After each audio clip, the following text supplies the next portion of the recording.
প্রিয় শিক্ষার্থী ভাই বোনের আসসালামু আলাইকুম। জাতীয় বিশ্ববিদ্যালয় অনার্স দ্বিতীয় বর্ষের রেজাল্টটা কিন্তু আজকে কিছুক্ষণ আগে 7টার দিকে পাবলিশ করা হয়েছে। তো অনেকেই আছেন যে অনেক ছাত্রছাত্রীরা আছেন যে রেজাল্টটা চেক করতে পারতেছেন না, তো তাদের জন্য এই ভিডিওটি।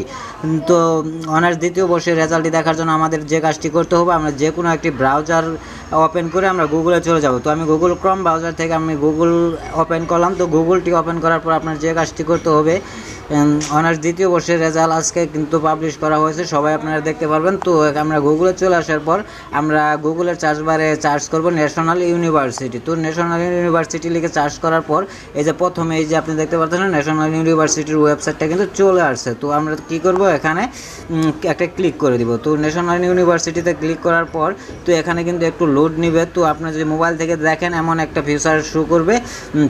তো লোড নেওয়ার পরে যে আপনি একটু যদি উপরের দিকে খেয়াল করেন, তো একটু উপরের দিকে খেয়াল করলে যে এখানে আপনি দেখতে পারতেছেন 4 নম্বরে রয়েছে রেজাল্ট। তো এই 4 নাম্বার অপশনটা আমরা চলে যাব। তো 4 নাম্বার অপশনে আপনি দেখতে পারতেছেন ঢুকতেছে না, লোড নিচ্ছে। তো আবারও রিলোড দিচ্ছি। তো কোনো ভাগেই কিন্তু রেজাল্ট চেক করা যাচ্ছে না। তো আপনারা যারা রেজাল্ট চেক করার প্রয়োজন তারা একটি কাজ করবেন, কিছুক্ষণ পর এই ওয়েবসাইটে ঢোকার চেষ্টা করবেন। আমি লিঙ্ক আমি ভিডিও ডেসক্রিপশনে দিয়ে দিব, এবং কি আপনি ন্যাশনাল ইউনিভার্সিটি রেজাল্ট লিখে সার্চ করলে এই ওয়েবসাইটে আসতে পারবেন। এখানে সমস্যা হচ্ছে, এখন কিন্তু হাজার হাজার শিক্ষার্থীরা কিন্তু এই ওয়েবসাইটটা ভিজিট করতেছে, এর জন্য কিন্তু ডাউন।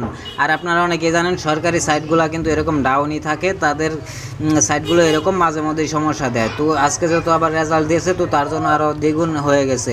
তো আপনি একের পর এক রাতের দিকে ট্রাই করতে থাকেন, অবশ্যই আপনি আপনার রেজাল্টই দেখতে পারবেন। চ্যানেলে নতুন হয়ে থাকলে অবশ্যই সাবস্ক্রাইব করবেন।